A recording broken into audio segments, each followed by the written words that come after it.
This is the lure that won me $44,124, and Tyler Williams used it at Watts Bar to secure his first win and a Bassmaster Classic berth. I used it at Lake of the Ozarks to win my first Bassmaster Open and secure a Classic berth.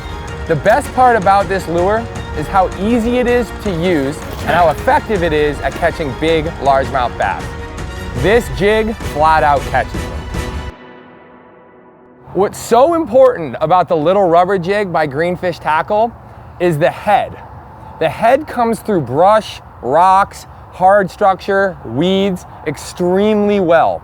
Part of it is due to the curvature, but also a big part is the trailer that you put on these jigs. I use pretty much exclusively the Missile Baits Chunky D in Superbug.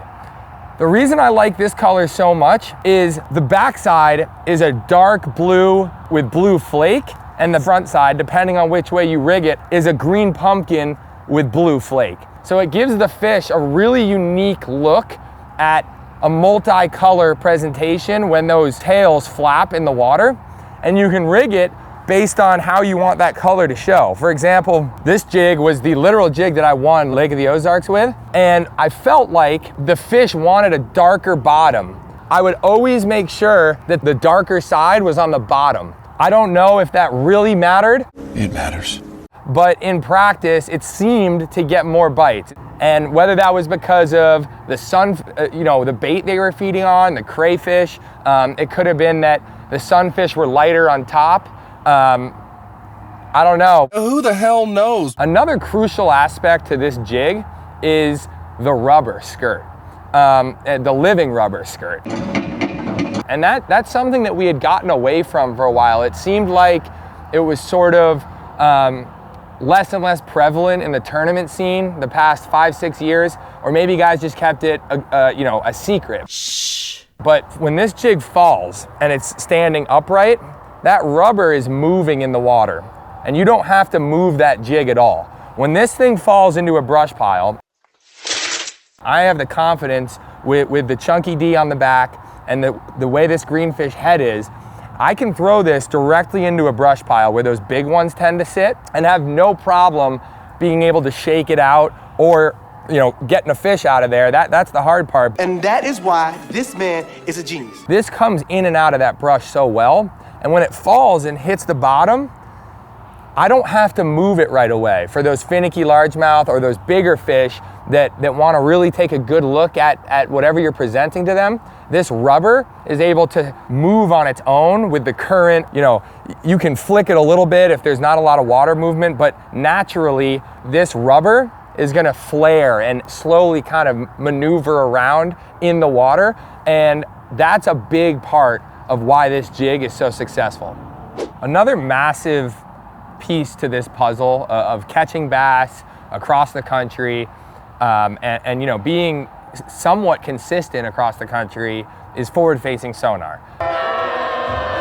I know it's a hot topic in the industry right now. There's a lot of hate geared towards forward-facing sonar. Pay attention. That being said, this jig shows up very, very well on forward-facing sonar. The head width, the way it's shaped, the size of this jig, and the tungsten allows this jig to show up really, really well. A lot of guys were watching me throw this jig at Lake of the Ozarks on live, and Greg Hackney made the comment that I was reeling it in to see it on forward-facing sonar to kind of get a gauge of where my bait was within my cast. Kyle Patrick has started strong. 2 good ones to start.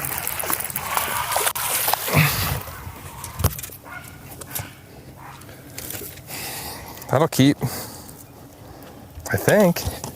You'll notice if you see him move his rod real hard, what he's doing is making 16. sure you can see that bait on his front-facing sonar. That's the reason he's watch him do that a lot. Big boys. He's making sure that he's looking at the fish and he's making sure his bait is where it needs to be.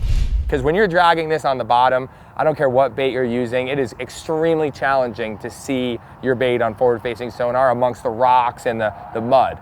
So I would reel this jig in for a split second, and what that did was it allowed me to see where my bait was, but it also caused a lot of reaction strikes because, again, that chunky D, it's got big flappers and it displaces a lot of water. And when I reeled that jig in really quickly, it caused those fish that maybe were following it or were getting near it to kind of swim up and eat it and make like a quick dart at it. And you can kind of maneuver it how you need to get those fish to bite.